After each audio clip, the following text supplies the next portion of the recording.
ഇന്നലത്തെ അസാധ്യതകൾ ഇന്നത്തെ നേട്ടങ്ങളാണ്. Robert H. ഷുള്ളറുടെ ഈ വാക്കുകൾ നമ്മുടെ ജീവിതത്തിൽ പലപ്പോഴും സത്യമായി അനുഭവിക്കാറുണ്ട്. ചില ഉദാഹരണങ്ങളിലൂടെ നമുക്ക് ഈ ആശയം കൂടുതൽ വ്യക്തമാക്കാം. ഒരു കുട്ടി സൈക്കിൾ ഓടിക്കാൻ പഠിക്കുന്നതിനെക്കുറിച്ച് ഓർത്തുനോക്കൂ.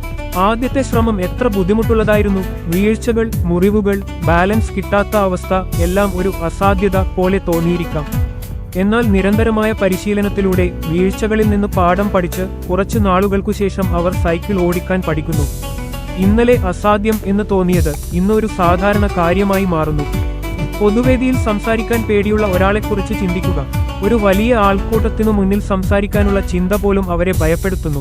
ഹൃദയം വേഗത്തിൽ ഇടിക്കുന്നു, കൈകൾ വിറയ്ക്കുന്നു, വാക്കുകൾ പുറത്തേക്ക് വരുന്നില്ല. അത് അവർക്ക് ഒരു അസാധ്യം ആണ്.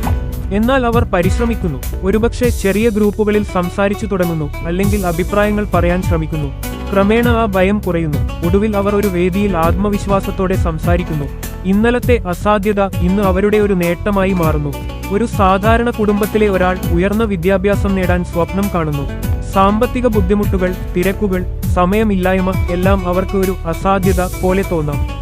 എങ്കിലും അവർ പിന്മാറുന്നില്ല. രാത്രിയിൽ കുറച്ചു സമയം പഠനത്തിന് മാറ്റിവെക്കുന്നു. ഓരോ ചുവടും ശ്രദ്ധയോടെ വെക്കുന്നു. വർഷങ്ങൾ കഴിഞ്ഞപ്പോൾ അവർ ബിരുദം നേടുന്നു. ഇന്നലെ അസാധ്യം എന്ന് കരുതിയത് ഇന്ന് അവരുടെ കഠിനാധ്വാനത്തിന്റെ ഫലമായി ഒരു നേട്ടമായി മാറുന്നു. ഈ ഉദാഹരണങ്ങൾ നമ്മെ ഓർമ്മിപ്പിക്കുന്നത് പരിശ്രമത്തിലൂടെയും വിശ്വാസത്തിലൂടെയും എന്തും സാധ്യതയാക്കാം എന്നതാണ്. ഇന്ന് നമ്മൾ നേരിടുന്ന വെല്ലുവിളികൾ നാളെ നമ്മുടെ നേട്ടങ്ങളായി മാറാം.